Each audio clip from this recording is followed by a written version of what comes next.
Laid to Rest, Chapter 19. Mr. Caphart's back was plucked chicken white, and you could count just about every one of his ribs. His face also turned red as beets. "There's nothing there," Mr. Keephart said, as he slowly took off his old coat and lifted his shirt. "I've never been beaten he reddened. "Well, I'm sorry, like some of your, colored brethren. It's a terrible thing, what they do where you come from. Yes, well, it is," he stuttered and stumbled. "You never been beaten, same as a cow or a horse or a dog?" Harrison said, his eyes snapping like fire. "Never been cowhided for fishing at night 'cause you was hungry? Or lashed 39 times for running off from your master?" "Well, no,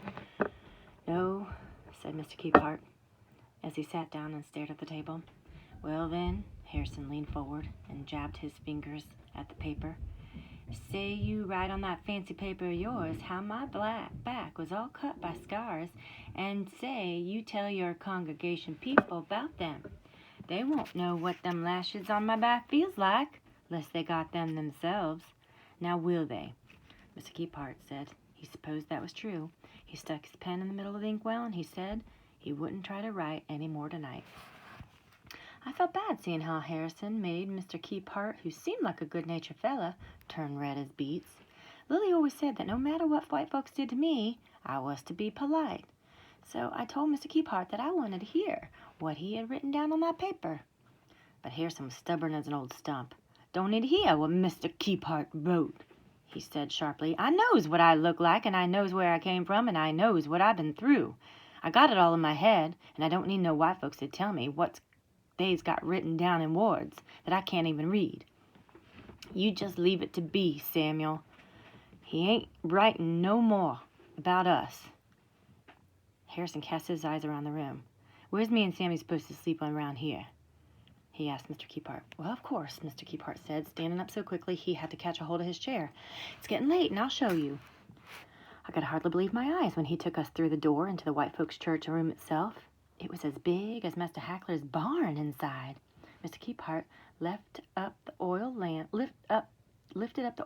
so we could admire all the white painted benches for the congregation and the fancy red and green yellow striped carpet. "Look up," Mr. Keephart said, pointing. Above our heads was a big iron lamp hung from the ceiling. Made me think of a black spider turned on its back, holding white candles with each of its legs.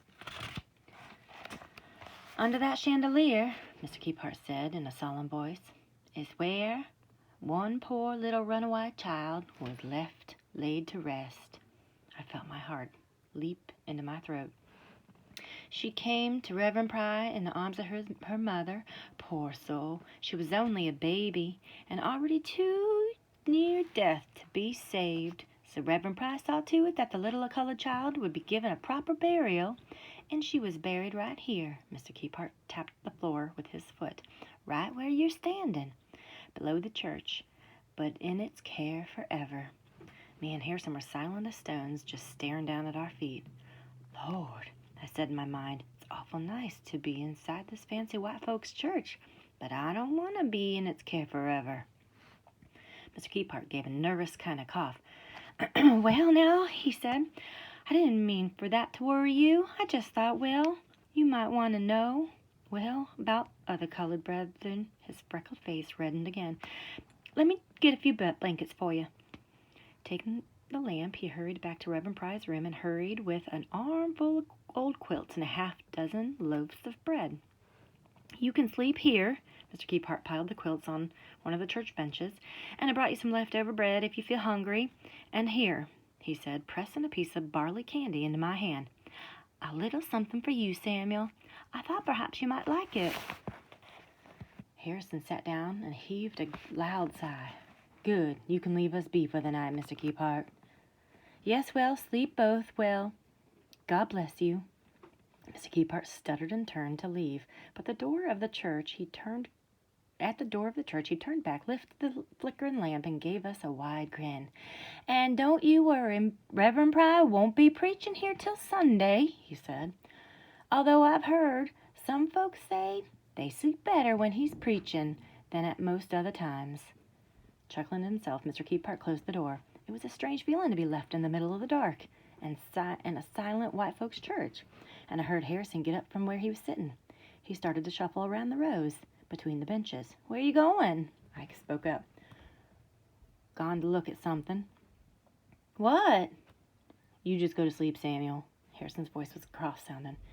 "Just go to sleep and leave me be, you hear?"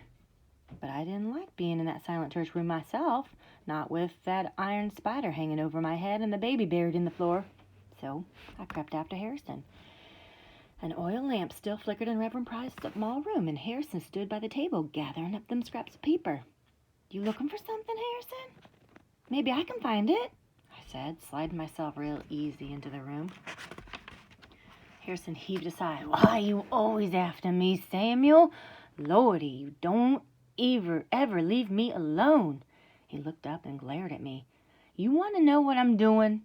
I nodded. "Well, you better keep your mouth shut," he said, shaking a finger at me. "And don't you say one word about it." He waved the scraps of paper at me. They had all the spiderweb words that Mr. Keephart and Reverend Pry had been writing down. "I'm taking 'em. They ain't nothing but trouble." "What?" "Don't want no white folks reading about me and you." "I been thinking. Say Master Hackler or Miss Catherine reads it. Say one of them white patrollers reads it. They're going to be circling like buzzards for sure." None of this had even crossed my mind. "And know what my first master did 'fore he sold me years ago?" "I remember it plain as yesterday," Harrison kept.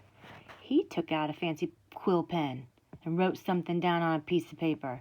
And old Master Hackler did the same when he bought me later on. Know what I'm saying, Samuel? I don't like writing.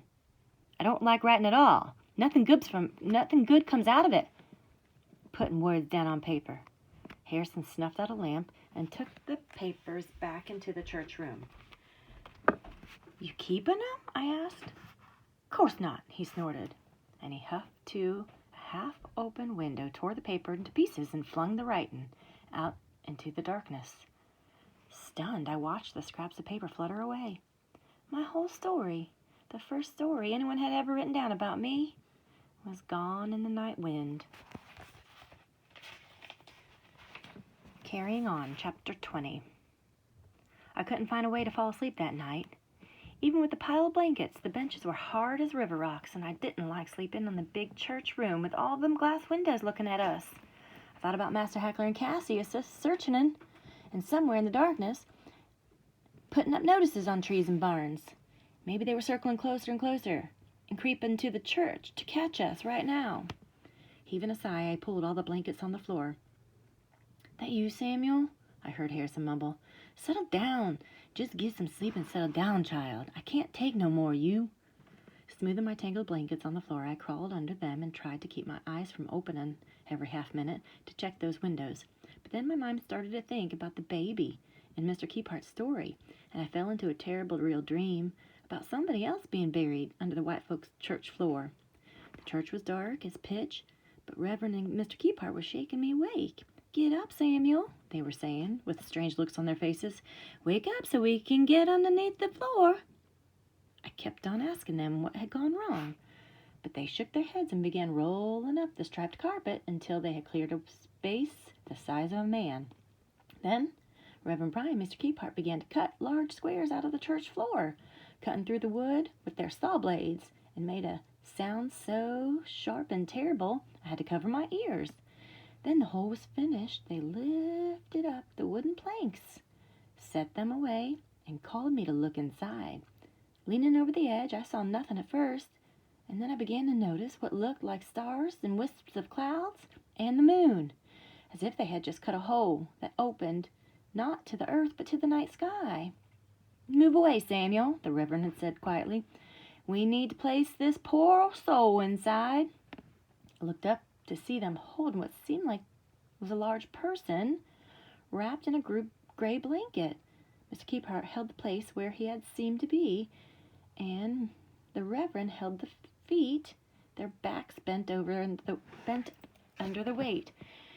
"Has someone died?" I asked with a terrible fear rising. The Reverend gave me a sad look. Mr. Keephart looked away. "Who died?" I said louder. "Tell me who's dead." "Well, it's your friend, the old man," the Reverend said softly. "I'm so sorry." And then they lowered the gray bundle into the dark hole and let it go. The bundle floated away, getting smaller and smaller and spinning and turning as they held on to me, and I screamed and cried for Harrison.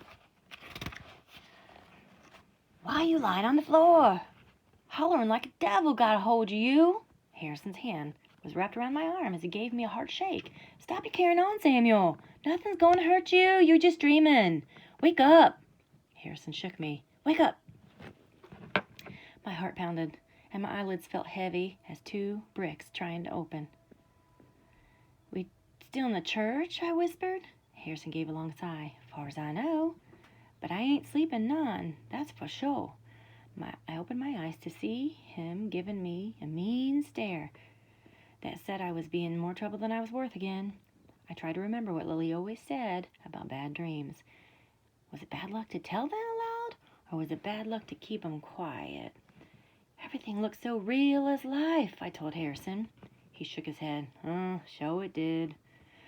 I saw them cut a hole into the floor and bury somebody below the church, same as they did that poor baby Mr. Keepart told us about. They cut a big hole in the floor and set some person inside, and I tried to stop them. I hollered and I kicked and I screamed, and they wouldn't pay no attention. Only thing I didn't say is that person that they were burying was Harrison." Harrison pressed his lips together tight. "You need to grow up from believing in bad dreams, if you ask me. You is old enough now, Samuel, to grow up a little bit." He leaned back against the church bench and closed his eyes. "Should have known that sword would make its way into your head. Should have known." I felt ashamed for the way my mind was always making things. Seemed like it sprouted weeds worse than a garden.